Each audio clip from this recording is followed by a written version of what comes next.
नमस्कार, मी पंजाब टक हवामान अभ्यासक मुक्काम पोस्ट गुगळी धामणगाव तालुका शिलो जिल्हा परभणी। आज आहे 9 जून 2024 आणि मी आहे पंढरपूर भागामध्ये। आणि पंढरपूर भागामधला हा पाऊस बघा, हा रात्री पाऊस पडलेला आहे। म्हणजे जवळपास 3-4 दिवसापासून सोलापूर जिल्ह्यामध्ये खूप पाऊस पडलेला आहे आणि हा देखील आहे पाऊस। म्हणून परत एक अंदाज शेतकऱ्यासाठी देत आहे। सर्व शेतकऱ्याला सांगू इच्छितो की शेतकऱ्यांनो, म्हणजे आज 9 जून 10, 11, 12, 13, 14 पर्यंत सर्व शेतकऱ्याला सांगू इच्छितो की राज्यामध्ये जवळपास 12 तारखेपर्यंत दररोज भाग बदलत पाऊस पडणार आहे। पण सगळ्यात जास्त पाऊस कुठं पडणार आहे म्हणून सर्व शेतकऱ्याला सांगू इच्छितो।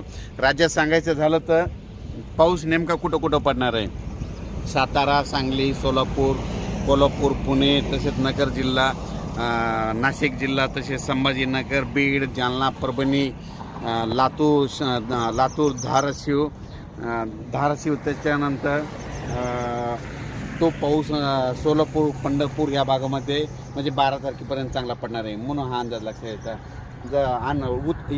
उर्वरित राज्यामध्ये सांगायचं झालं तर दररोज भाग बदलत पाऊस पडणार आहे।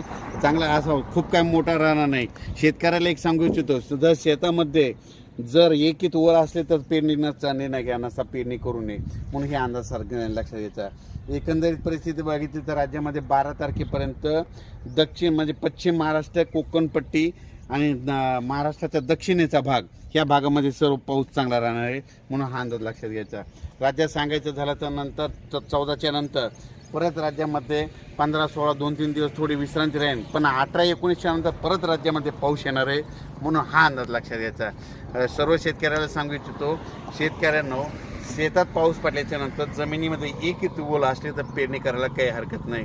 आणि आता ह्या मी ज्या भागात आहे, मी आहे पंढरपूर भागामध्ये, सोलापूर जिल्ह्यामध्ये जवळपास आता म्हणजे आज 9 जूनपासून 9, 10, 11, 12पर्यंत आणखीन निकडल्या भागामध्ये 2 वेळेस चांगला वडे नाले वाहतील असा सोलापूर जिल्ह्यात पाऊस पडणार आहे। सांगलीकडे पडणार आहे, साताऱ्याकडे पडणार आहे, पुण्याकडे पडणार आहे, नगरकडे पडणार आहे, बीडकडे पडणार आहे, परभणीकडे पडणार आहे, नांदेडकडे पडणार आहे, लातूरकडे पडणार आहे, धाराशिवकडे पडणार आहे, जळगाव, धुळे, नाशिक भागाकडे पडणार आहे, मुंबईकडे देखील राहणार आहे, कोकणात देखील राहणार आहे म्हणून हा अंदाज लक्षात घ्यायचा।